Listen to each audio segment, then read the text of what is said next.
कब समझेंगे आप? हमको समझ में नहीं आता है। हम चाहते हैं नौकरी आप आगे से बचाइए, पीछे से चंदा दे दीजिएगा आंदोलन करने के लिए।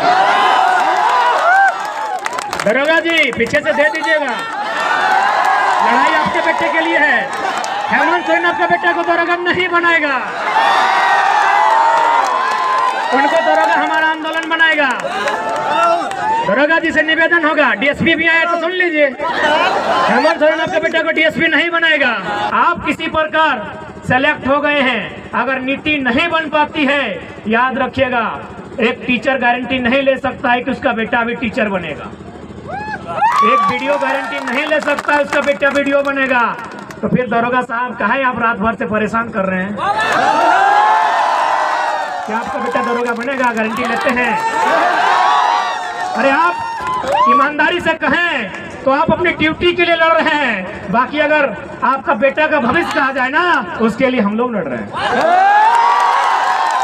बताइए आप दरोगा जी का बेटा दरोगा बनेगा? तो काहे डिस्टर्ब कर रहे हैं? गांधी के देश में, गांधी के मैदान में आप आंदोलन करने से रोक रहे हैं।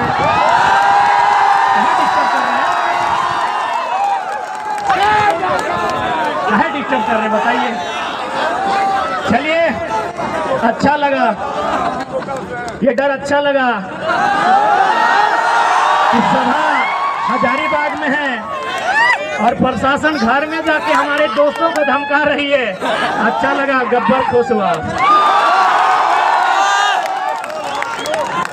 सबसे पहली बात, जितने भी मीडिया के बंधु आए उनका धन्यवाद देते हैं, प्रशासन के लोग आए हैं जो पुलिस टीम, उनका भी धन्यवाद देते हैं।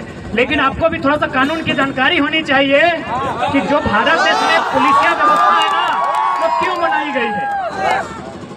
भारत देश में जो पुलिसिया व्यवस्था है वो क्यों बनाई गई है? क्योंकि आप सब लोग आयु में हमसे बड़े हैं, हमारे बड़े भाई स्वरूप हैं। भले आप लोग ड्यूटी करने आए हैं, लाठी डंडा ले गए हैं, आप गांधी मैदान को जलियांवाला मैदान में बदल लीजिए, कोई गम नहीं है। लेकिन आप भी थोड़ा सच्चाई को जान लीजिए कि भारत में जो पुलिसिया व्यवस्था है वो क्यों आई है, कब आई है, कैसे आई है। भारत देश में पुलिसिया व्यवस्था 1861 में आई है। सबसे पहले 1860 में कानून बना इंडियन पेनल कोड, जो बड़ा बाबू के टेबल में किताब है उसका नाम है इंडियन पेनल कोड। उसे हिंदी में कहेंगे भारतीय दंड संहिता, उर्दू में कहेंगे ताजीरात हिंद और अंग्रेजी में कहेंगे इंडियन पेनल कोड। ये 1860 में आया है। उससे एक साल बाद और एक कानून आया, अंग्रेज लेके आए। उस कानून का नाम था Indian police act. Indian police act का मतलब था, अंग्रेजों ने टीम बैठाई और अपनी टीम से कहा कि बार बार इंडियन लोग विरोध कर रहे हैं, इनके विरोध को कंट्रोल कैसे किया जाए। बोला देखिए, इंडिया के लोग बहुत गरीब हैं, प्लस आपस में बटे हुए हैं, यदि आप इनके हाथों में एक नौकरी के नाम पर कुछ पैसा थमा दिया जाए तो छोटा भाई खुद बड़ा भाई को पीट देगा। तो बोला देर किस बात की है, क्या किया जाए। तो चलिए कानून बने, उस कानून का नाम रहेगा इंडियन पुलिस एक्ट 1861। और उसमें तय हुआ कि जितने भी हवलदार, जितने भी चपरासी, जितने भी जमादार और जितने भी पुलिसकर्मी होंगे वो 100% हिंदुस्तानी लोग होंगे। उन्हें किसी को ऊपर लेवल का जॉब नहीं दिया जाएगा, जिसे हम लोग ICS कहते हैं। नेताजी बोस ने पास किया था एग्जाम, आपको पता होगा। इंडियन सिविल सर्विस, जिसे आज हम लोग इंडियन एडमिनिस्ट्रेटिव सर्विस कहते हैं और इंडियन पुलिस सर्विस कहते हैं, इंडियन फॉरेन सर्विस कहते हैं, इंडियन रेवेन्यू सर्विस कहते हैं। इसका नाम था इंडियन सिविल सर्विस। यानी इंडियन सिविल सर्विस में इंडियन का ना हो, बाकी इंडियन पुलिस एक्ट में इंडियन से भर देना है। क्या काम होगा कि जब भी कोई किसान, जब भी कोई नौजवान, जब भी कोई छात्र आंदोलन करेगा, इन्हीं इंडियन पुलिस एक्ट 1861 के माध्यम से जो लोग पुलिस बने हैं, इनके हाथों में लाठी थमा के दम भर के पिटाना है। बुरा मत मानिए दरोगा जी, आज भी वही काम हो रहा है। आज भी बिल्कुल हमारे भाई लोग हैं। आज भी एक भाई वर्दी पहन के उधर खड़ा है, एक भाई तैयारी कर रहा है, एक भाई प्रोटेस्ट कर रहा है, एक भाई लाठी से पीट रहा है। जंगलों में जो नक्सली बने हैं ना, नक्सली कहते हैं सबका पैंट टाइट हो जाता है, लेकिन हम साफ कहते हैं। कभी सर्वे कीजिएगा, पता चलेगा एक भाई सीआरपीएफ में है, एक भाई एरिया कमांडर में है। पता कीजिएगा क्यों, किसके लिए? बस मुट्ठी भर लोगों के लिए, बस मुट्ठी भर लोगों के लिए देश का कानून है। यदि आपको यकीन नहीं हो रहा है तो सीट बेल्ट बांधिएगा, अडाड़ी साहब उड़ने वाले हैं।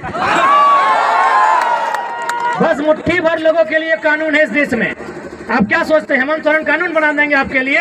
आपकी जानकारी के लिए बता दें, हाल फिलहाल उनकी एक बहन का शादी हुआ है, टाटा ने 80 लाख खर्चा किया है। क्या लगता है आपके लिए कानून बना देंगे? और मोदी साहब का कहिए मत, भले उनका अपना बेटा नहीं है, गोद लिया बेटा है, दुगो है। क्या लगता है छात्रों, आपके लिए कानून बना देंगे? क्या आप साइरस मिस्त्री हैं? आप साइरस मिस्त्री हैं क्या? साइरस मिस्त्री का नाम जानते हैं? सीएमडी, टाटा के पूर्व सीएमडी थे। पहले उनकी मौत के लिए हम नमन करते हैं, श्रद्धांजलि देते हैं। जब उनकी मौत हुई तो सरकार ने देखा कि कैसे मौत हुई, बोला पीछे बैठा था, सीट बेल्ट नहीं बांधा था। पीछे बैठा था, सीट बेल्ट नहीं बांधा था। अगला दिन कानून बन गया कि आगे छोड़िए, अब पीछे भी सीट बेल्ट बांधना होगा। क्यों? क्योंकि मरने वाला साइरस मिस्त्री था। छात्र रोज मरते हैं। मेरे 2 साथी 2 दिन पहले मारे गए, आज तक हम उबर नहीं पाए। और मेरे भाषण से तो आपको लगता है कि गुर्राने वाला टाइगर आई थोड़ा सा उस रूप में तो नहीं है।